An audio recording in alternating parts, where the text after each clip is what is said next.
सरदार, कहीं उसे भेड़िया न खा गया हो। दूसरे ने तशवीश भरे लहजे में ये कहा। हो सकता है वो पहरा देते देते सो गया हो और उसे शेर उठा कर ले गया हो। तीसरे ने अपना अंदाज बताया। कम बख्तो, रात भर किसी शेर की धार नहीं सुनाई दी। इस जंगल में शेर होता तो हम पर हमला करता। सरदार ने यह गुस्से से कहा। सरदार, हो सकता है वो रफा हाजत के लिए जंगल में गया हो और वहाँ किसी चीते ने उसे चीर फाड़ डाला हो। चौथे ठाक ने फिक्रमंद होकर कहा, अगर उसे चीता या शेर फाड़ खाता तो उसकी चीखों से हम सब बेदार हो जाते। सरदार ने सख्त भरे लहजे में कहा, शेख चिल्ली, तुम्हारा क्या ख्याल है? हमारा साथी कहाँ गायब हो गया है? सरदार ने शेख चिल्ली से पूछा। शेख चिल्ली, मेरा ख्याल ये है उस अपने घर वालों की याद ने सताया होगा और वो बिल्तिस्तान चला गया होगा।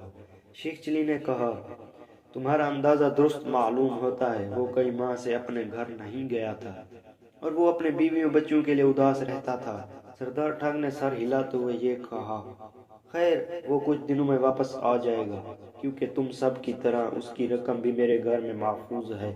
शेख चिली उठा और रफा हाजत के लिए जंगल में दाखिल होकर आगे बढ़ने लगा। 30-40 कदम चलने के बाद वो रुका ही था कि उसकी निगाह सामने वाली झाड़ी पर पड़ी और वो बेख्तियार उछल पड़ा। झाड़ी के पास पहरा देने वाले बिल्तिस्तानी ठाक का खून आलूदा लिबास और एक लाश पड़ी थी जिसके जिस्म से सारा गोश्त गायब था और सिर्फ हड्डियां ही बाकी थी। करीब था कि वो चीख कर ठगू के वहां बुलाता है। अचानक उसे अपने पीछे बकरी आती दिखाई दी और वो चौंक पड़ा। शेख चिल्ली, जल्दी वापस चलो वरना झाड़ियों के पीछे छुपा शेर तुम्हें भी खा जाएगा। बकरी ने इंसानी आवाज में कहा तो शेख चिल्ली शेर का सुनकर डर गया और रफा हाजत भूल कर तेजी से वापस चल दिया। बकरी उसके आगे आगे चलने लगी। शेख चिल्ली जंगल से निकला तो ठाक उसका इंतजार कर रहे थे। तुम कहाँ चले गए थे? शेख चिल्ली, हम रवानगी के लिए तैयार हो चुके हैं। सरदार ठाक ने ये कहा, तुम्हारी बकरी भी तुम्हारे पीछे चल गई थी, शायद उसे तुम्हारी चंद मिनट की जुदाई भी पसंद नहीं। एक ठाक ने हंसकर कहा। शेख चिल्ली कुछ न बोला और उनके साथ ऐरान की तरफ रवाना हो गया। पुरुस्तानी बकरी के आगे आगे चल रही थी। शेख चिल्ली सोच रहा था कि बिल्तिस्तान ठाक को किस दरिंदे ने हड़प किया है और उसकी चीखें क्यों सुनाई ना दी थी। क्या बकरी ने सच कहा था कि शेर उसे भी खा जाएगा? शेख चिल्ली को ख्याल आया कि वो सरदार को बिल्तिस्तान ठाक के मरने के बारे में बताए, मगर फिर उसे डर लगा कि कहीं बकरी खफा न हो जाए।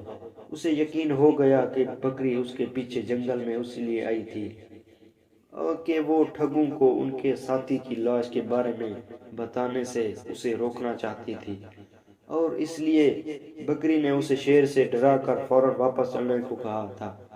सारा दिन सफर हो रहा था। दोपहर को कुछ देर वो आराम के लिए रुके और फिर चल पड़े। शाम के वक्त वो एक सहरा में दाखिल हुए और एक जंगल छोटा सा तलान देख कर रुक गए। वहां चंद दरख्तों और पानों के कुदरती चश्मा के सिवा कुछ ना था। वो सब चश्मे से पानी पीने लगे, लेकिन बकरी ने पानी ना पिया। रात गुजारने के लिए वो नखलिस्तान मुनासिब जगह थी। चुनांचे सरदार ठाक ने वहीं पड़ाव करके फैसला लिया और वो लोग चश्मे के आसपास ठंडी रेत पर लेट कर आराम करने लगे। सरदार के हुक्म पर कोहिस्तान ठाक पहरा देने लगा। बकरी चंद कदम दूर एक दरख्त के पास बैठी थी। शेख चिली और ठाक सारा दिन सफर के मारे थके हुए थे, इसलिए जल्दी सो गए। सुबह हुई तो पहरा देने वाला कोहिस्तान ठाक गायब था। सब लोग उसके लिए फिक्रमंद हुए और उसके गायब होने के बारे में अपने अपने अंदाज बताने लगे। सरदार ठाक ने शेख चिली से राय मांगी तो शेख चिली ने फिर की तरह कहा, यकीनन उसे घर वालों की ही याद ने सताया होगा और वो अपने मुल्क चला गया होगा। तुम्हारा अंदाज अब दुरुस्त लगता है। शेख चिली उसे अपने घर से आए 3 माह हो चुके थे और वो अपनी बीमारियों के लिए हर वक्त परेशान और फिक्रमंद रहता था कि कहीं वो फौत ना हो गई हो। सरदार ठाक ने मुस्कुराते हुए ये कहा। शेख चिली हस्बे मामूल रफा हाजत के लिए उठा तो बकरी भी उसके पीछे चल दी। शेख चिली नखलिस्तान के दरख्तों के दूसरी जानब पहुंचा तो उसे कुछ फासले पर हड्डियों का ढेर और खून आलूदा लिबास पड़ा दिखाई दिया। लाश का चेहरा सलामत था। शेख चिली ने करीब आकर देखा तो पहचान गया वो कोहिस्तान ठाक की लाश थी, जिसे किसी दरिंदे ने बुरी तरह चीर फाड़ कर खाया था।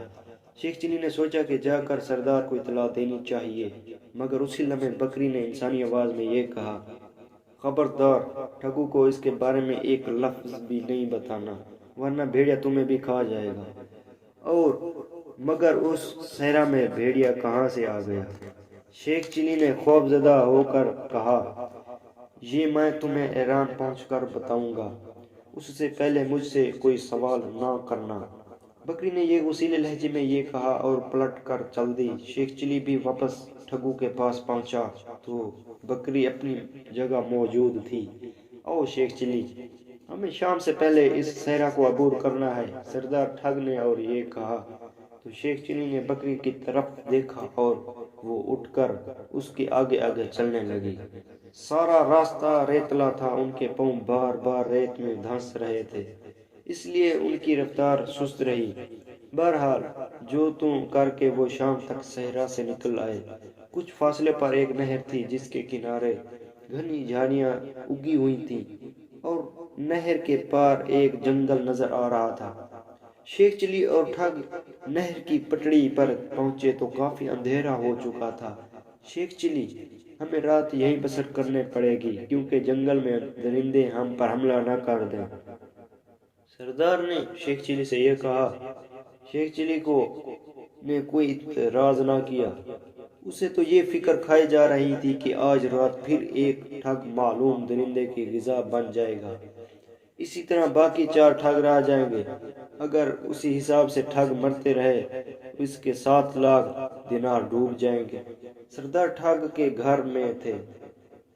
5 पार्ट देखने के लिए हमारे चैनल में विजिट करें। शुक्रिया।